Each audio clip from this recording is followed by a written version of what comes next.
নিরামিষ পনির মানে আমরা জানি তার মধ্যে পোস্ত মগজ এগুলো দিতে হয়, তবে এগুলো ছাড়াই আজকে সাদা তিল দিয়ে এই পনিরটা রান্না করব। আর টেস্টটাও কিন্তু একদম পোস্তর থেকে কোনো অংশে কম হবে না, মানে পোস্তের যে গ্রেভিটা হয় তার টেস্টটা যতটা ভালো হয় এই টেস্টটাও কিন্তু ততটাই ভালো হবে। তবে এর মধ্যে কোনো পোস্ত মগজ ব্যবহার করব না।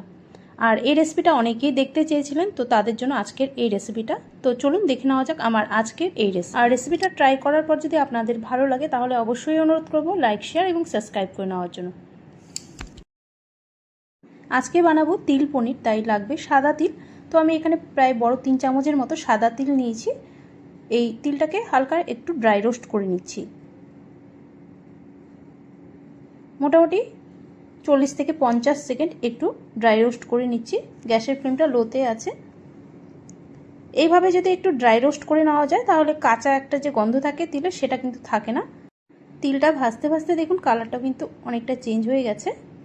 এর থেকে বেশি আর ভাজবো না। এবার এই তিলটা নামিয়ে নিচ্ছি। নামিয়ে একটু ঠান্ডা করে নিচ্ছি। তারপর এটাকে আরও কিছু উপকরণের সাথে পেস্ট করে নেব। তিলটা ঠান্ডা হয়ে গেছে। এদিকে মিক্সিং জার নিয়েছি। মিক্সিং জারে প্রায় 3 টুকরো আদা আর 6 থেকে 7টা কাঁচা লঙ্কা দিয়ে দিলাম।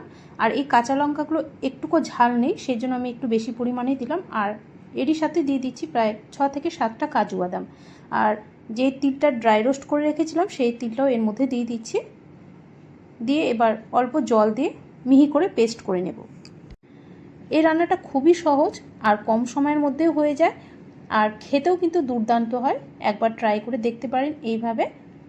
তো অল্প জল দিয়ে মিহি করে পেস্টটা করে নিচ্ছি। পেস্টটা হয়ে গেছে। এবার এর মধ্যে আমি বড় 2 চামচের মতো টক দই দিয়ে দিচ্ছি। টক দই দিয়ে খুব বেশি ঘোরাবো না, জাস্ট 2-3 সেকেন্ড একটু ঘুরিয়ে নিচ্ছি। টক দইটা এর মধ্যে দিয়ে যদি একটু ঘুরিয়ে নেওয়া যায় ভালো মতো সব কিছু মিক্স হয়ে যায়।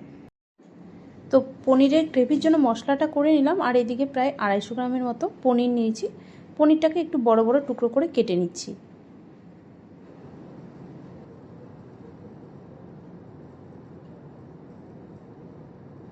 এই সাইজের আমি পনিরের টুকরোগুলো করে নিলাম। তো আপনারা আপনাদের পছন্দ মতো সাইজের পনিরের টুকরোগুলো করে নিতে পারেন।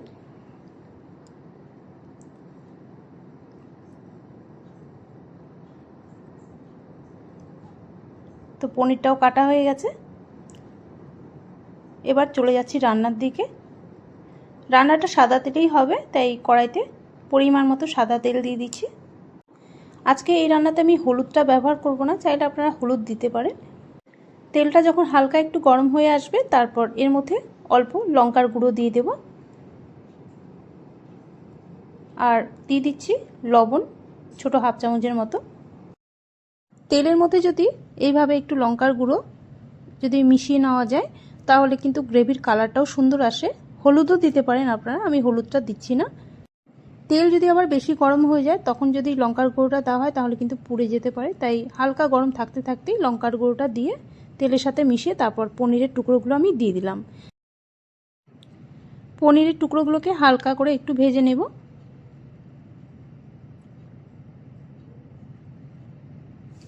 আর পনিরের টুকরোগুলোকে যদি খুবই সফট রাখতে চান তাহলে গরম জলের মধ্যে একটু লবণ মিশিয়ে তার মধ্যে ভেজে রাখা এই পনিরের টুকরোগুলোকে কিছুক্ষণের জন্য ডুবিয়ে রেখে দেবেন। দেখবেন একদম সফট হয়ে থাকবে এই পনিরের টুকরোগুলো। তো আমি পনিরের টুকরোগুলো ভেজে তুলে নিলাম হালকা করে। ওই তেলের মধ্যে এবার ছোট 1 চামচ ঘি বা বাটার দিতে পারেন বা নাও দিতে পারেন। ঘিটা দিলে একটু টেস্টটা ভালো হয়, সেই জন্য আমি তেলের মধ্যে একটু ঘি একটু মিশিয়ে নিলাম। ঘিটা মেল্ট হয়ে গেছে। এবার যেই মশলার পেস্টটা করে রেখেছিলাম সেটা এর মধ্যে দিয়ে দিচ্ছি। এর মধ্যে আমি কোনো ফোড়ন দেইনি, শুধু পনিরের টুকরোগুলো ভেজে মশলার পেস্টটাকে দিয়ে দিলাম। মিক্সিং জারে অনেকটাই মশলা লেগেছিলো তাই অল্প জল দিয়ে ধুয়ে দিলাম। আর এই সময় দিয়ে দিতে হবে স্বাদ অনুযায়ী লবণ। তো আমি ছোটো হাফ চামচের মতো লবণ আর দিয়ে দিচ্ছি ছোটো 1 চামচ লঙ্কার গুঁড়ো। আর এই সময় ছোটো হাফ চামচ চিনিও দিয়ে দিচ্ছি। তবে এখানে আপনারা যতটা ঝাল খেতে পছন্দ করেন ততটাই এর মধ্যে ঝাল দেবেন।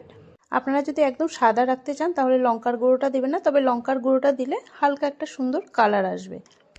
এবার মশলাটাকে ভালো করে কষিয়ে নেব যতক্ষণ না পর্যন্ত তেলটা ছেড়ে যাচ্ছে। তো দেখুন মশলা থেকেই তেলটা ছেড়ে গেছে। পুরোপুরি এখন মশলাটা কিন্তু কষানো হয়ে গেছে, বোঝাই যাচ্ছে। দেখুন তেলটা কিন্তু ছেড়ে গেছে। এবার জল দিয়ে দেবো, আর জলটা কিন্তু একদম ফুটন্ত গরম জল দিয়ে দিচ্ছি। অল্প করে জল দিয়ে প্রথমে মিশিয়ে নিচ্ছি।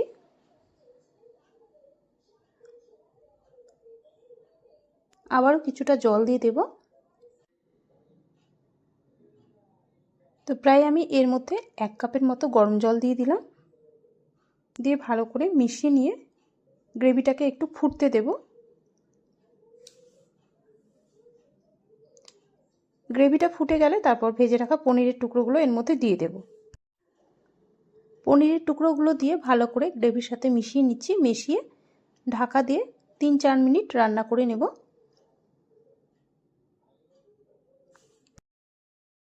ভালো করে মিশিয়ে নিয়ে এবার ঢাকা দিয়ে দিচ্ছি। ঢাকা দিয়ে লো ফ্লেমে 3-4 মিনিট রান্না করে নেব।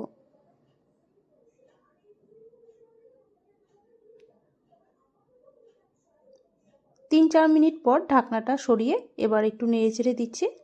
আর এই পনিরের রান্নাটাতে গ্রেভিটা একটু পাতলা থাকতে থাকতেই নামিয়ে নেবেন, কারণ ঠান্ডা হয়ে যাওয়ার পর কিন্তু অনেকটাই ঘন হয়ে যাবে। তো আমি একটু পাতলা থাকতে থাকতেই নামিয়ে নেব। আর সবশেষে যে উপকরণটা দেব তাতে কিন্তু রান্নার টেস্টটা আরও ভালো আসবে। তো সেটা হলো এই কাসুরি মেথি। তো অল্প ওপর থেকে কাসুরি মেথি ছড়িয়ে দিচ্ছি। কাসুরি মেথি দিয়ে ভালো করে মিশিয়ে নিয়ে গ্যাসটা অফ করে দেব। তিল দিয়ে হয়তো অনেকেই রান্না করেছেন, তবে সবার পদ্ধতি তো সমান হয় না। আর এটা কিন্তু সম্পূর্ণ আমার নিজস্ব রেসিপি, তাই অনুরোধ থাকলো একবার হলেও রান্না করে দেখুন এইভাবে। আশা করি আপনাদেরও এটা ভীষণ ভালো লাগবে। পোস্ত, মগজ এগুলো দিয়ে পনির রান্না করলে তো এমনিই টেস্টি হয়, তবে তিল দিয়েও যে এত সুন্দর গ্রেভির টেস্টটা আসে, তাই একবার না বানালে এর টেস্টটা আপনারা বুঝতে পারবেন না। তাই অবশ্যই একবার বানিয়ে দেখুন এই পদ্ধতিতে। পোস্ত দিয়ে যে গ্রেভিটা বানানো হয় ঠিক সেরকমই কিন্তু টেস্টটা আসবে।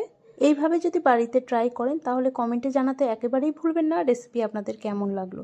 আজ তাহলে এখানেই শেষ করছি। আবারও হাজির হয়ে যাব অন্য একদিন অন্য কোনো নতুন রেসিপি নিয়ে আপনাদের সামনে।